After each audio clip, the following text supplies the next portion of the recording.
Hi guys, welcome to Sim Captain.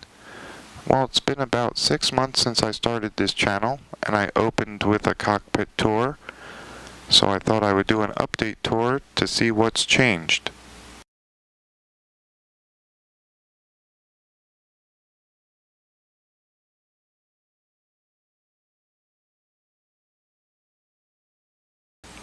Now the most notable change would be the new CLS-E force feedback yokes, which are replacing my Ace 737 yokes.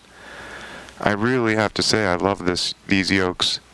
The force feedback is great. They really change the experience. And one of my objectives in my flight sim was to go true dual control. So I purchased the Saitek combat rudder pedals, which I think have been really nice, and moved my original pedals over to the co-pilot side, which are plugged in and fully functional. Now for my 3 monitors, I'm using the triple head to go. If there are any immediate future plans for my sim, it might be to upgrade to larger monitors. I'm still using the Saitek instrument panels, as well as the backlit information panel and GoFlight warning panels, the Saitek autopilot, and I have added 2 more of the instrument panels for the co-pilot side. Now my primary panel has stayed mostly the same, all GoFlight. The only change has been I took away the GoFlight landing gear selector and replaced it with the desktop Aviator landing gear selector, and I really like this one because it requires the pull out to retract and extend, which I think is very realistic.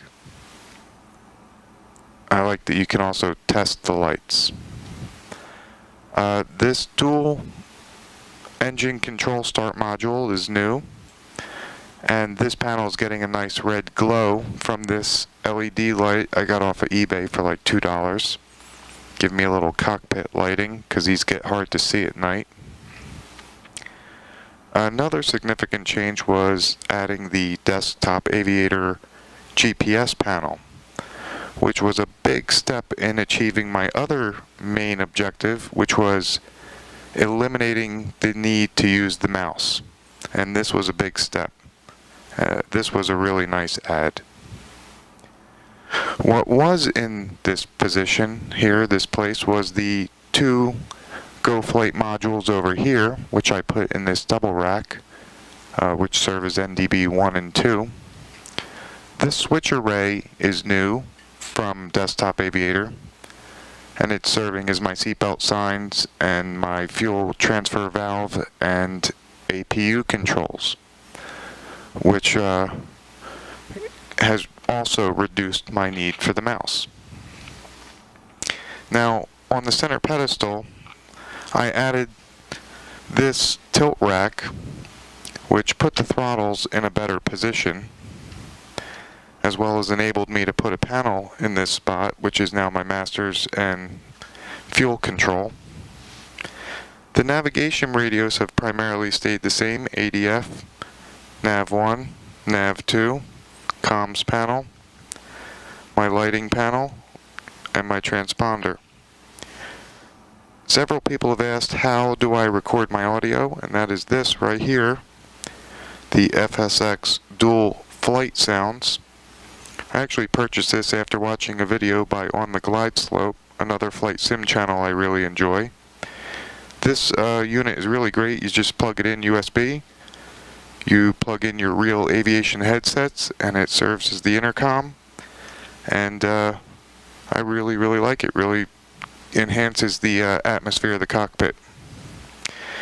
I've also added the Desktop Aviator parking brake handle, which has been a nice add, so I don't just use a toggle switch anymore. I have the Minivan Seats that I'm using here, which I really like. The captain side has the cup holder. Using my iPad for my charts, but but I do have a complete paper backup in that Jeppesen box down there. Hope I never go digging in there for anything. One thing I'd like to add is the addition of the desktop Aviator panels. I have to say they're very affordable, and I really like them, and I'm glad I found them and have integrated them into my cockpit. I'm constantly working to make this a little bit better. I know I'm still flying a desk, but I'm pretty happy with this setup. Another thing I have been asked is what client I use to connect to the Vatsim Network, and that is Squawk Box, which I keep up here in this corner, and the transponder down over here.